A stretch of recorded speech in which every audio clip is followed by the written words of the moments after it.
meeting Brad, that was an integral part of getting the M16's together. Yeah. And like, tell us about that and how, getting the M16's together, just the initial birth of it.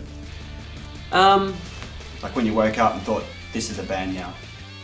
22, I think, when I wanted to get a band happening, and a good band happening, and but it took years for it to come together, just because we just couldn't find a lineup that just couldn't find enough people that believed in me, really, that wanted to follow what we were doing.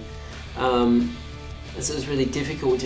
We borrowed drummers from here and borrowed drummers from there, and no one wanted to hang around, and it was just really hard work. We'd get into a rehearsal room, spend a year in there rehearsing with a lineup, and then someone would leave or someone would get a girlfriend and decide that they didn't want to play music anymore or whatever. And so it took about 5 years to get the M16's really happening, from the start to where it actually became like, wow, it's an actual band now. So it wasn't probably until 1999 or maybe 2000 when it was an actual real lineup where we could actually play live all the time. And previous to that, we were borrowing people from here and there, and it really feels like only recently, now it's 2007, probably 2006 when we got a real steady lineup. I've really felt like, right, now I'm playing with my brothers and it feels right, and these guys are going to hang in there. We all have the same vision.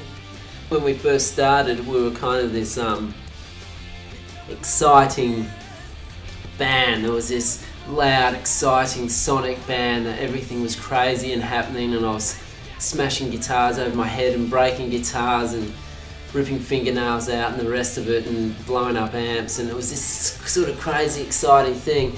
But then I think we wore people's eardrums out. And so what ended up happening, I think our songwriting's got better, and definitely the band is way better than it was in those early days. But I think we have a much broader fan base now, where it's overseas, and I'm looking forward to getting this album finished, because I think that'll just open a whole new market and a whole new door for the M16's, where I think we'll be able to start playing in front of a few more people and actually be able to afford to tour over East and get into Europe and play. So it's just building, really. Just tell us what some of the sacrifices you've made to create your music and to stay playing music.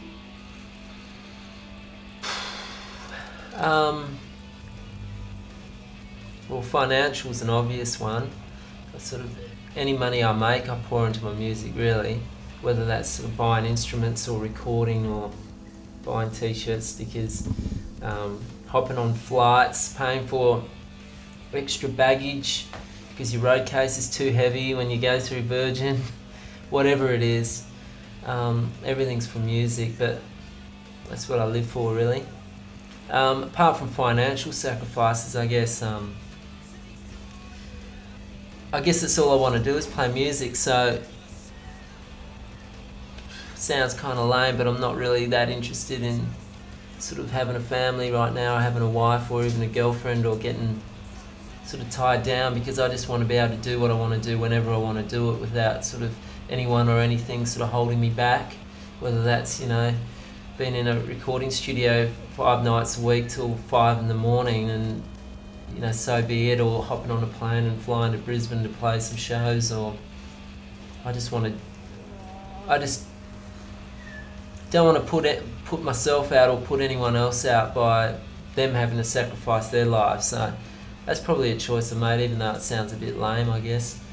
I guess I've sacrificed friendships, people I've played with, if that quality of musicianship wasn't at a level that I wanted, I've had to sacrifice friendships, and that's sort of a hard thing to deal with.